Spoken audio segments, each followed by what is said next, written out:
Hello and welcome to Anxiety and OT, Living Well with What We Carry. My name is Brianna Carter, and today we're going to be diving into something that's not just close to my heart, but a reality for millions of people around the world: anxiety disorders. As an occupational therapy student and someone who is personally navigating anxiety, I want this space to feel real, informative, and empowering.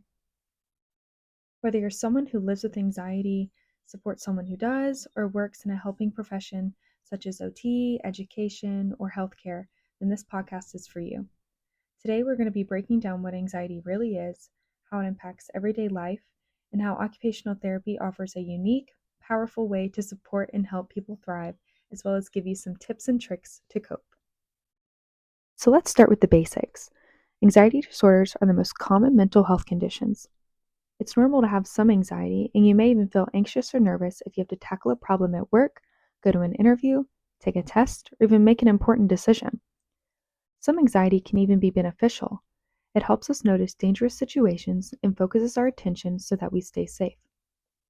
It's important to know that anxiety disorders happen when A. Anxiety interferes with your ability to function.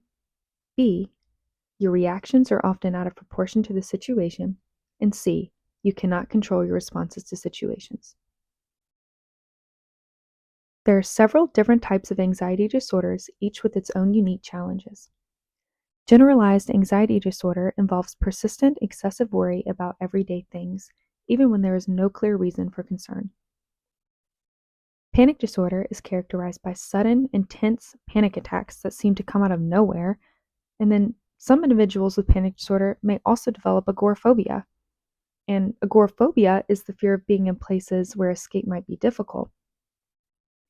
And speaking of that, this can also lead to making it very hard for people to be in an open or crowded space, and often lead to it avoiding a new environment altogether. On the other hand, social anxiety disorder involves an intense fear of being judged or watched by others, while separation anxiety shows up as overwhelming distress when away from a loved one. Then we have specific phobias, where a particular object or situation triggers extreme fear that disrupts life.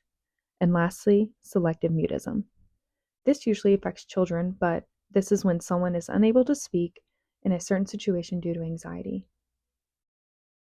These disorders impact how we think, how we feel, and how we function, but the encouraging part is they're all treatable. Now that we've gone over all the different types of anxiety disorders, let's talk about what they can actually feel like, because anxiety isn't just in your head. The symptoms can be both psychological and physical, and they vary from person to person depending on the type of anxiety. Psychologically, someone might feel an overwhelming sense of panic, fear, or dread. They might constantly feel on edge, become easily irritable, or have racing, obsessive thoughts that are hard to control. It can also be really hard to focus or concentrate once your anxiety takes over. And then on the physical side, anxiety can show up as restlessness, heart palpitations, shortness of breath, muscle tension, or even cold, sweaty hands. And then in some other instances, people can experience nausea, dry mouth, numbness or tingling in their hands and feet, or even trouble falling asleep or staying awake. These symptoms can be incredibly disruptive and exhausting. And this is why it is so important to recognize them, and it is just such a crucial first step toward getting help. Let's talk about numbers for a minute, because understanding just how common anxiety disorders are really helps put things into perspective. Anxiety disorders are actually among the most widespread mental health conditions in the United States. So let's go ahead and break it down. First, we have specific phobias affecting up to 12% of the population. And second, social anxiety disorders impact around 7%. And then we have generalized anxiety disorder that touches roughly 7%. And then agoraphobia, this shows up in about 1.7% of people. Separation anxiety affects around 4% of children, 1.6% of adolescents, and up to 1.9% of adults. And then lastly, we have selective mutism, which is less common but still important to mention. This affects between 0.47% and 0.76% of our population. So across the board, women are nearly twice as likely as men to experience an anxiety disorder, and these conditions can appear at any age of life or any stage, from early childhood all the way into adulthood. What's important to know is that if it's left untreated, anxiety can lead to complications such as depression, substance use, and overall just a lower quality of life. But believe me, treatment works. And I can say that not just from research, but from personal experience, it really does change everything. There was a time when anxiety had such a tight grip on my daily life that even basic routines felt overwhelming. I found myself constantly overthinking, physically exhausted from the tension, and emotionally drained. But everything started to shift when I finally reached out for help. Through therapy, self-reflection, and learning healthy coping strategies, including the ones that I've shared today, I've begun to feel more grounded. Occupational therapy, both in my studies and in my practice, has given me the language and tools to better understand what was going on in my body and in my mind. It has taught me that small, consistent changes in routine, environment, and mindset can make such a huge impact. Today, I'm not saying that I have never felt anxious or that I never still do, but I don't feel powerless anymore. And that's the message that I want others to hear. Change is possible, and you do not have to navigate it alone. As I've learned through my studies in occupational therapy, we can play a powerful role in supporting individuals with anxiety. It's not always the first thing people think of when it comes to mental health, but it absolutely should be. Occupational therapy is all about helping people engage in the activities that are meaningful to them. Whether that's getting through the workday, maintaining a daily routine, or just feeling more in control of their life. Through my education and research, I've come to really appreciate how us as OTs help clients identify triggers, build coping strategies, and make small, sustainable changes that can have such a huge impact. Let's dive into what that actually looks like in practice. These kinds of interventions might seem small, but in the context of daily life, they're incredibly powerful. For example, something as simple as practicing deep breathing or progressive muscle relaxation can help a person regain a sense of control in moments of overwhelm. Sensory strategies, like holding a weighted lap object during stressful situations, or using a cold compress to activate the body's calming reflex, can reduce anxiety without needing to say a single word. These methods work alongside other therapeutic approaches such as psychotherapy, which is often used for anxiety disorders. Psychotherapy, or talk therapy, aims to help people identify and challenge unhealthy emotions, thoughts, and behaviors. A common approach in psychotherapy is cognitive behavioral therapy, or CBT for short. CBT, for anxiety, teaches people to recognize and identify thought patterns and behaviors that lead to troubling feelings.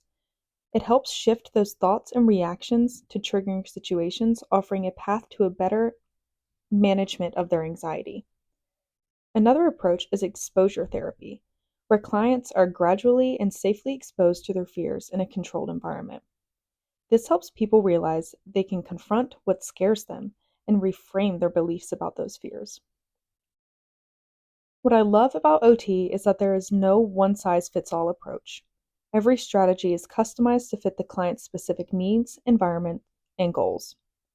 Whether it's helping someone get through a work presentation, improving sleep routines, or building confidence in social situations, occupational therapists meet people where they are and will walk them toward where they want to be.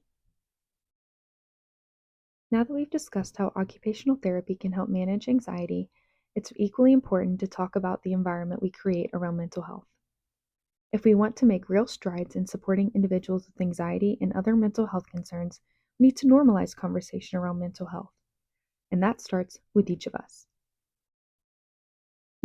It's perfectly normal to talk with friends about going to the doctor for a sore throat or possibly a sprained ankle. So why should discussing mental health be any different? Whether it's anxiety, depression, or any other challenge, talking openly about it can go such a long way in breaking down the stigma. By sharing our own mental health struggles, we make it easier for others to feel safe to do the same. And honestly, that's key, creating a place where everyone feels comfortable seeking help and sharing their experiences. When it comes to talking with your loved ones about their mental health, be direct. Ask questions, listen with empathy, and show that you care. Don't hesitate to bring it up if you're concerned, because sometimes that first conversation can make all the difference. Make sure to also be conscious of the language you are using.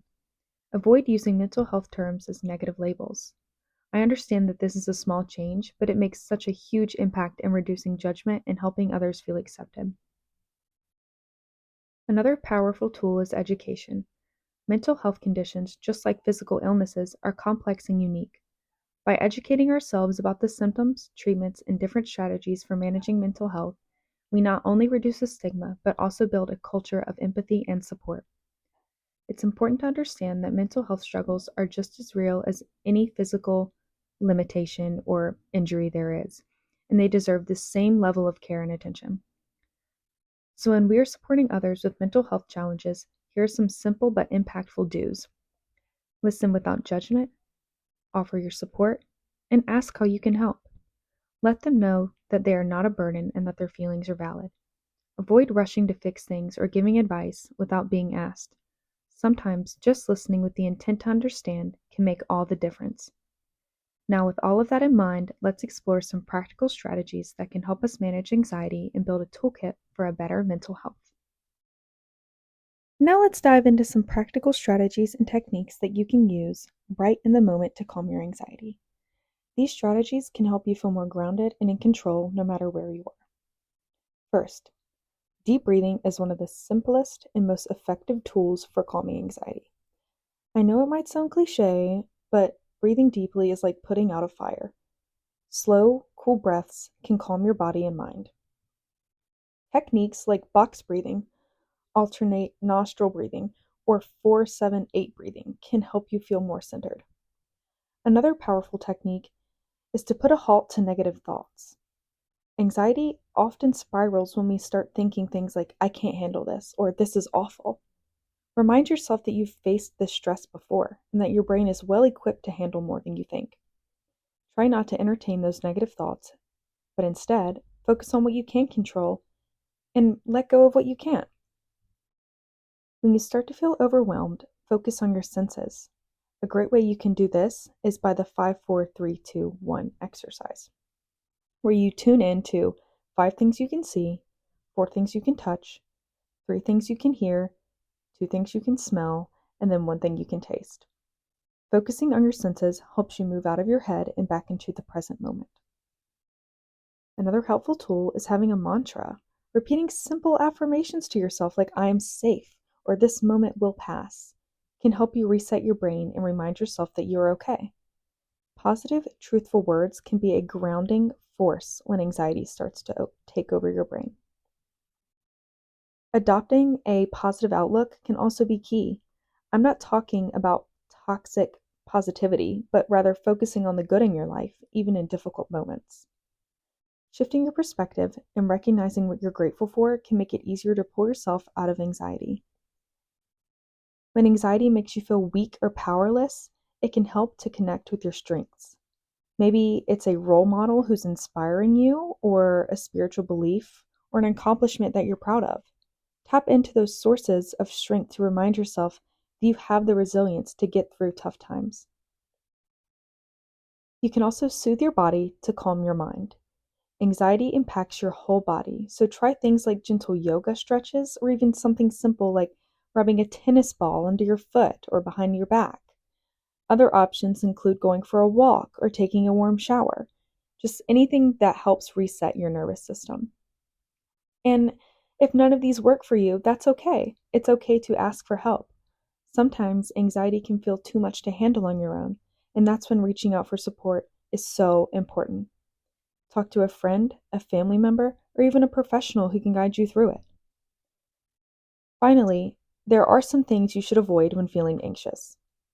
Stay away from unhealthy coping mechanisms like stress eating or turning to alcohol, or try to limit exposure to those things that trigger your anxiety, like excessive news consumption or overstimulating environments. The bottom line is, anxiety does not have to control your life. Having a set of techniques to manage it, whether it's breathing exercises or focusing on your senses or reaching out for support, that can help you gain your control. And remember, if these strategies aren't enough, don't hesitate to ask for help from a professional. Anxiety is something everyone faces at times, but with the right tools and support, it does not have to define you. And that's a wrap for today's episode of Anxiety and OT, Living Well with What We Carry. I'm so grateful you all joined me for this conversation. We've covered a lot today, from understanding the impact of anxiety, how it shows up in our lives, and how occupational therapy can offer practical tools to help us thrive. But above all, I want you to leave with one key message. You don't have to carry this alone. Whether you're living with anxiety or supporting someone who is, there is help and there is hope. Before we go, remember, stigma is one of the biggest barriers to healing. So let's talk about it. When we speak openly, use supportive language, and educate ourselves, we can make a huge impact and difference. If you're someone who struggles, know that it's okay to ask for help. And if you're someone who is supporting others, just listening with empathy and being there can mean the world. If today's episode resonated with you, please share it with someone who might benefit. And don't forget to subscribe so you can never miss an episode. I'd love to hear your thoughts, so feel free to reach out and share what's been helpful in your journey with anxiety or occupational therapy. Thank you for being a part of this community. Until next time, take care, breathe easy, and know that you are never alone in what you carry.